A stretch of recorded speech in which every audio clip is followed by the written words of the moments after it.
and asking him a lot of questions, and it's going to be transparent. So we have media houses here that are covering it. My live video is going to be on, so you can be screen recording it. As we're asking the questions, the CP will be responding. If there's any questions that we're not asking and you still want us to ask when we are almost done, you can be typing your questions there, and then we'll definitely ask those questions. Because at the end of, they started investigation. They've started all that they want to do, but whatever questions we still want to ask them, we'll ask them, so that when they ask us, to give them time to finish their investigations. By the time we come back, we'll be able to ask them again that all those questions that we asked, the answers that you gave us. At the end of the day, it's just for us to get justice. We are waiting for some other people.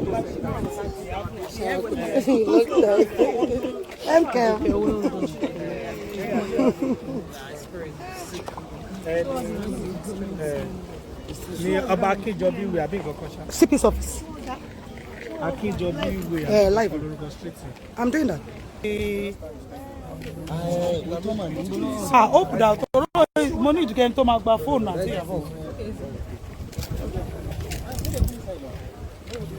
No, we were actually waiting for those people that parked outside.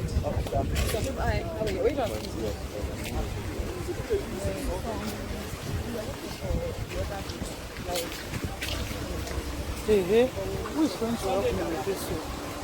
Oh, okay. Move. I will take physical appropriate steps so that we can protect this young lad and the mother. Thank you very much for giving us this opportunity. Once again, we are very, very peaceful Nigerians. We do not like chaos because we have our lives and properties to protect as well. But what we just don't like is injustice. Any form of abuse, we will fight against it. And the fact that you have reached out to us, we believe that it's because we want us to collaborate and work to achieve greatness and to achieve success on the matters arising. Thank you very much for your time. We appreciate you. Sorry, sir, I'm going to have to do this again.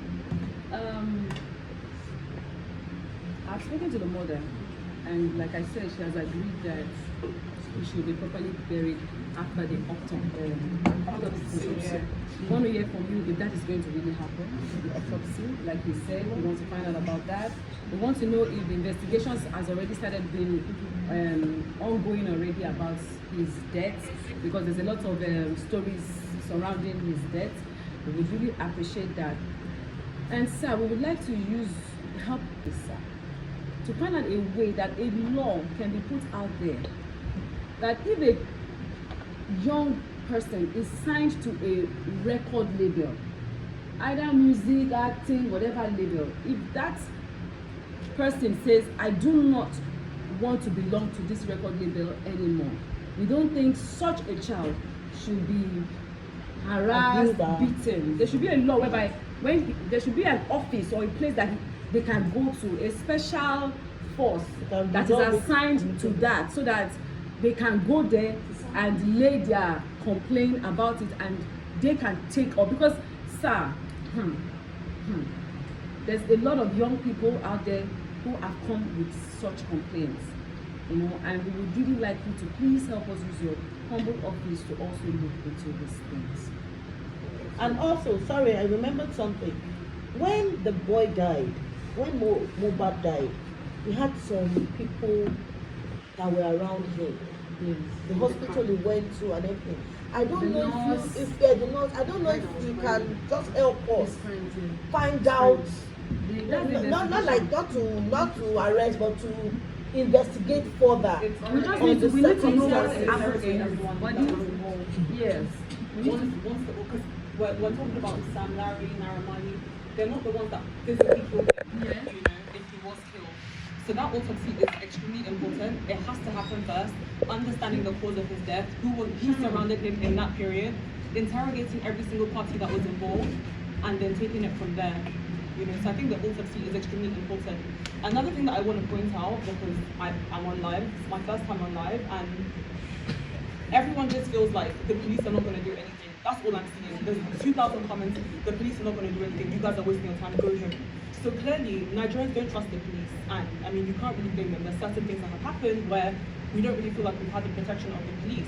So I really feel like this is an important time for the Nigerian police to rise up to the occasion. You know, people feel like maybe Sam Larry or whoever else is involved has paid the police, or they're going to pay them off, and for that reason, the police are not going to do anything.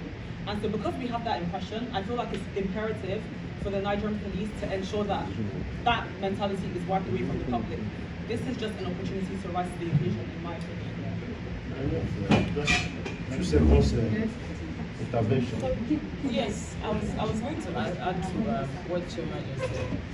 Fundamentally, you know, I've heard people speak about this particular issue, and you realize that we are in a place where people are of the opinion, including myself, that some Nigerians are better than some other Nigerians.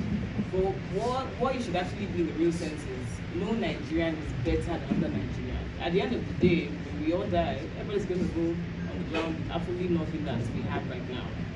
And that is why it is very, very important in this moment that we give the youth especially that hope. It is very, very important, because I personally, I said in a video I made that I've lost hope in the system.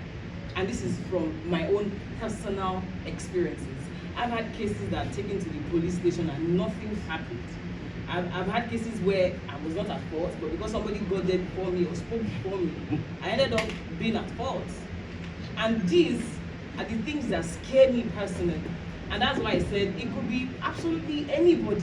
So this fight is not just a fight of, I want you to, sir, please, I really love and appreciate the fact that you are so warm and welcoming, and that alone is giving me another type of hope, which I really hope that this meeting would also, you know, be an extension for other people that are watching this video live. And I just really want that this particular occurrence can give people that extra hope.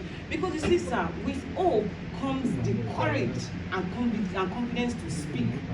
When people don't have hope, then there's not going to be any courage. You see, I also understand that a lot of the videos and pictures and whatnot that we see on Instagram might not be relevant or usable, or I don't know, to you, but people actually have to come out and say, oh, I was there, I saw this happened. But how exactly are they going to come out to say that or to do that if they have no hope in the system?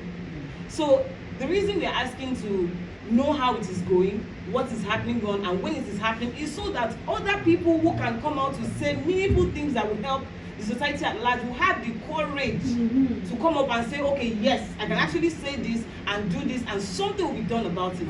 That something will not be done about it is the major fear. And as long as that fear exists, I'm afraid that we might not be able to do anything. So once again, thank you so much, sir, for giving us so much hope with this conversation, and we are simply hoping for the best.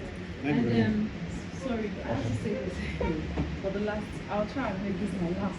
Maybe okay, because you know me, I have raised a lot of youths, young ones, and I have a lot of youths that I'm raising, so they bring a lot of questions to me. Our children, we also grew up with the fear of knowing that you can come out openly and be threatening people and not get repercussions for it. We need you, sir, to help us look into the law, or those that are writing the law, to help us take this to them, that we as parents, we are very much concerned, because our children now believes that when you come on social media and threaten anybody, nothing will happen. Because they believe that the police force believes that social media is just a child's play. To them, it is not a child's play. We need to accept the fact that social media has come to stay for now. And a lot of our young ones learn and pick up a lot of things from social media. So if you come on social media and you threaten somebody's life and you get away with it, you are actually teaching another child that he or she can do same. And they don't just, and you know children, when you give them one thing and they do it and you don't caution them about it, you know, they will do 2, 3, 4, and 5. Yeah. And then, before you know, killings will start to happen. Because if they can come and threaten your life and nothing is done, They can also come and kill you on live and expect that nothing will be done because you have not gone to the police to report it. There has to be a law where these young ones need to know, or the elderly ones, or whoever it is, that you cannot come on social media and threaten people's life and there will not be a repercussion. Probably, sir, maybe we need a social media desk. Maybe an office needs to be created in the Lagos Police Command. Lagos is a center of excellence, and I believe other police commands will follow up, will imitate good things from Lagos Police Command.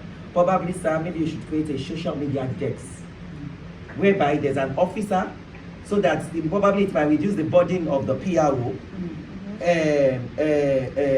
An officer dedicated, an office dedicated to receive complaints from the social media on cyberbullying, on harassment, on things that emanate from social media, so that they know that, okay, if I go to at Lagos Police Command public office desk, a Twitter handle should be created purposely for that. It will stem this time. That's not even what I'm saying. Sorry, please. That's not even what I'm saying. In the foreign world, if you come on, yeah, that's part of it. But in the foreign world, you cannot go on social